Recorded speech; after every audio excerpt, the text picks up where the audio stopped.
Hey guys, welcome back to Myra के vlogs. तो कैसे हो आप सब। और काफ़ी दिनों बाद मैं व्लॉग अपलोड कर रही हूँ गाइस। मेरी तबीयत बहुत ज़्यादा ख़राब हो गई थी बीच में, मैं एडिट नहीं कर पा रही थी। ये व्लॉग बहुत पहले का है, ज्योतिया के टाइम का है, ठीक है। तो मैं बस घर जा रही थी, मैं शूट पे गई थी। जैसे कि आपको पता है मैं आदित्य शर्मा के शूट्स करती हूँ, तो उसके शूट से मैं वापस घर जा रही थी भागी भागी। क्योंकि क्रिश को लेके हॉस्पिटल जाना है।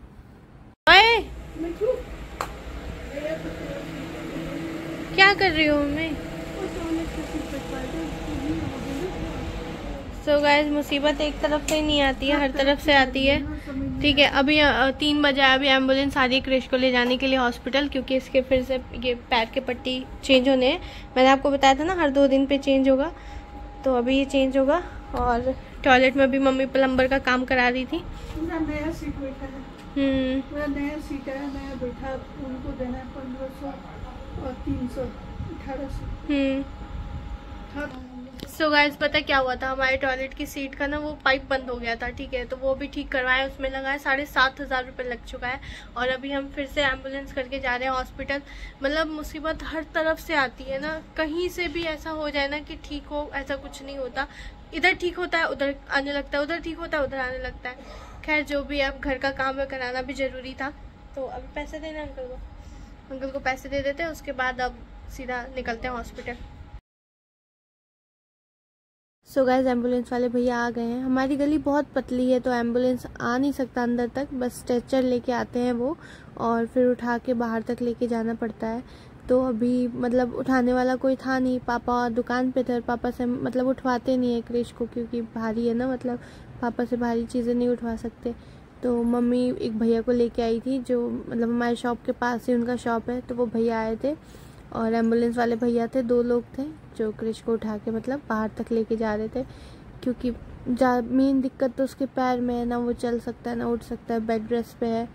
तो ऐसे ही हमें फिर उसको हर 2 दिन पे लेके हॉस्पिटल जाना पड़ता है, और जाके फिर ड्रेसिंग करानी होती है। तो बस यही है कि गली गली तक का दिक्कत होता है, बाकी स्ट्रेचर पे जाके वो एम्बुलेंस में हम सीधा हॉस्पिटल लेके चले जाते हैं। तो बस यही है कि मतलब अकेले, बहुत ज़्यादा अकेले पड़ चुके हैं इस टाइम पे ना, कुछ समझ नहीं आ रहा। बस यही लगता है कि इंसान के पास ना कोई भी, कितनी बड़ी भी मुसीबत आएगा, आप सोचे नहीं होते हो कि आपके लाइफ में क्या प्रॉब्लम कब कैसे आ जाए, और आप सोचते भी नहीं हो कि अगर ऐसी प्रॉब्लम आई तो आप कैसे मतलब मैनेज करोगे, कैसे निकालोगे।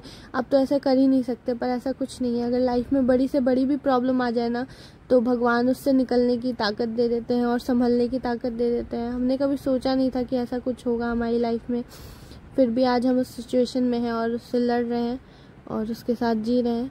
बाकी आप लोगों के प्यारे प्यारे कमेंट्स आते हैं, आप बहुत अच्छे कमेंट करते हो गाइस, बहुत ज़्यादा अच्छा लगता है, बहुत सुकून मिलता है कमेंट्स पढ़ के। ऐसा नहीं लगता कि मैं ऐसी फालतू में वीडियोस डाल रही हूँ, नहीं, आप लोग बहुत ज़्यादा सपोर्ट कर रहे हो, उसके लिए दिल से शुक्रिया। आप लोग मेरे भाई के लिए बहुत ज़्यादा दुआ कर रहे हो। मैंने कभी सोचा नहीं था कि मैं ऐसे ब्लॉग्स आप लोगों के साथ शेयर करूंगी, पर आपके प्यार ने मुझे बहुत ज़्यादा मजबूर कर दिया। आप लोग घर तक आने के लिए तैयार हो, मेरे पास इतने सारे कमेंट आ रहे हैं कि दीदी मुझे एड्रेस भेजो, लोकेशन भेजो, मैं घर आऊँगी। और इंस्टाग्राम पे मुझे बहुत सारे मैसेज भी आ रहे हैं कि हमें भाई से मिलना है। सो गाइस, अभी क्रिश ऑपरेशन थिएटर में गया हुआ है और हम उसका वेट कर रहे हैं बाहर, अभी आधा ही घंटा लगेगा। Mummy, so guys, operation theatre के बाहर वेट कर रहे हैं, अभी तक डॉक्टर नहीं आए हैं, 1.5 घंटे हो गए। हमेशा ऐसे ही करते हैं सर, इतना लेट आते हैं। क्रिश तो सो गया है यहाँ पर, मुझे भी नींद आ रही है, क्योंकि मैं सुबह से शूट पे गई हुई थी 6 बजे से, और आते ही यहाँ आ गई। बहुत तेज़ नींद आ रही है, पता नहीं और कितना वेट करना पड़ेगा। सो गाइस, क्रिश की ड्रेसिंग कर दी है, अब हम वापस उसको घर लेके जा रहे हैं। और उसके हाथ में ना कैनोला लगा हुआ था, उसको इंजेक्शन चल रहे थे 5-6 दिन, तो वो बंद हो गई है, दवाइयाँ चेंज हो गई हैं। तो हमने कैनोला बोला डॉक्टर को कि हटाने के लिए, तो एम्बुलेंस में ही वो हटा रहे हैं, मतलब कंपाउंडर आए थे वो हटा रहे थे। उसके बाद क्योंकि अब यूज़ नहीं है, फालतू का उसके हाथ में लगा हुआ था, तो वो निकलवा रहे हैं। देखें शायद अब जा रहे हैं शाम के 6 बजे, आए थे 3 बजे, शाम के 6 बजे वापस जा रहे हैं 3 घंटे में। डॉक्टर ने कहा है कि सही है, रिकवरी पे हो, बाकी अब अगले मंडे आना है, 2 दिन बाद नहीं आना। सो गाइस हम क्रिश को घर लेके आ चुके हैं और आपको पता है सुबह से घर में किसी ने भी खाना नहीं खाया है, किसी ने भी नहीं। और मम्मी खाना लेट बनाई क्योंकि मैं थी नहीं घर पे, अनुष्का घर पे थी नहीं, और फिर बाथरूम में भी चक्कर पड़ गया कि वो भी ख़राब हो गया था, तो उसको ठीक करवाते करवाते खाना मम्मी ने बनाया। जब मैं आई 2:30-3 बजे के करीब मम्मी ने खाना बनाया और खाना वैसे ही छोड़ के एम्बुलेंस आ गया, तो हम सीधा हॉस्पिटल चले गए। और अब आए हैं तो दाल में मैं तड़का लगा रही थी, मतलब इतनी हालत ज़्यादा ख़राब हो गई है ना, मेरे को प्यास भी इतनी तेज़ लग रही थी वहाँ पर, और फिर वहाँ मन नहीं कर रहा था क्योंकि अजीब सा हो जाता है ना, ये दर्द में तड़पने लगता है 2-3 घंटे, फिर वहाँ वेट करो तो बिल्कुल मन उदास हो जाता है। अब घर आए हैं, अब खाना वाना खाते हैं और क्रिश आराम कर रहा है, अभी तो फिलहाल दर्द नहीं है, दवाई खाया है उसने, बाकी जो होता है फिर मैं आपसे दिखाती हूँ, ठीक है। ये प्याल नहीं तो और क्या है। ओए होए ओए होए।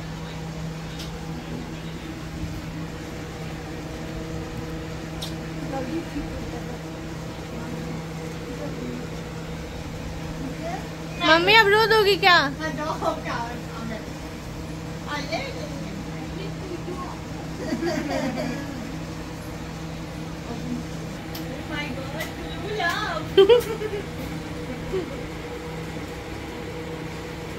So guys next morning mummy ने क्रिश के लिए जिउतिया का व्रत रखा था। हमारे बिहार में जिउतिया का व्रत अपने बच्चों के लिए रखा जाता है पितरपक्ष में, तो मम्मी वही क्रिश को आलू और आटा छुआ के दान में देने के लिए निकाल रही थी। सो गाइज मम्मी ने जिउतिया का व्रत रखा था, ठीक है, और कल से मतलब मैं कुछ दिखा नहीं पाई क्योंकि इतना कुछ हुआ नहीं, मम्मी की तबीयत भी ख़राब हो रही थी, मम्मी रेस्ट कर रही थी। और अब जाके मम्मी पारण के लिए अपना सारा खाना वाना बना रही हैं। तो यहाँ पर बनाई है आलू का भुजिया सिंपल सा, क्योंकि एक दिन 24 घंटे से भूखी हैं और सीधा मसाला वसाला वाला नहीं खा सकती, इसलिए सिंपल खाना दाल चावल आलू का भुजिया। और ये देखो मम्मी ने मिर्ची फ्राई किया है, दाल बन गया है, उधर चाय बन रहा है। तो ये अभी नहीं खाएंगी, पहले ये ना खाना निकालेंगी सबको, पितर लोगों के लिए पहले खाना निकलेगा, उसके बाद फिर मम्मी खाएंगी, है ना। पहले निकालूंगी आलू के भुजिया बनता तो तोरी है, हाँ तोरी मिला नहीं तो मैं आलू के ही बनाऊंगी। चलो ठीक है। बोला नहीं है, मुँह सूख रहा है, इतना मुझे नहीं लगता था कि इसका जब से ये हुआ है ना तब से मुझे ज़्यादा ही लग रहा है। हाँ क्योंकि आप बहुत वो हो गई हो ना, कमजोर हो गई हो। अभी चाय भी बन रहा है। सो गाइस अब मैं जा रही हूँ झाड़ू पोछा लगाने, फिर नहाऊंगी, फिर नहा के जाना है क्रिश के स्कूल में रजिस्ट्रेशन कराने, 12th का रजिस्ट्रेशन। सो गाइस पितरपक्ष में श्राद्धों में जिउतिया का व्रत किया जाता है बिहार में। इस व्रत में मतलब अपने बच्चों के लिए व्रत किया जाता है, 24 घंटे उपवास रखा जाता है। और सुबह मतलब जब व्रत की शुरुआत होती है तो उससे सुबह जब उठते हैं तो फिर खाना वाना बनता है, जैसे तोरी की सब्जी, रोटी वोटी बनती है और दही चिवड़ा होता है। तो वो सारी चीज़ें आप अपने पितरों को देते हो, ठीक है, खाने के लिए। तो मेन इसमें ये भी होता है कि आप जो भी व्रत में पानी खाना जो भी निकालोगे वो अपने पितरों के लिए, मतलब डायरेक्ट पितरों के लिए निकलेगा। तो मम्मी वही यहाँ पर बैठ के और जो भी खाना वाना मम्मी ने बनाया था, चाय पानी खाना जो भी है वो मतलब पितरों के लिए, जैसे दादा दादी, फिर पापा के दादा दादी, ऐसे जो भी हमारे पूर्वज थे उनके लिए मम्मी खाना निकाल रही हैं। जो ये बहुत ज़रूरी होता है फास्ट रख के उनके लिए खाना निकालना, तो कहते हैं कि डायरेक्ट उन तक पहुंचता है और उनको देना चाहिए खाना पानी, ठीक है। तो वही मम्मी रस्म निभा रही हैं यहाँ पर और वही सारी चीज़ें कर रही हैं और ये खाना ले जाके हम छत पे रख देंगे।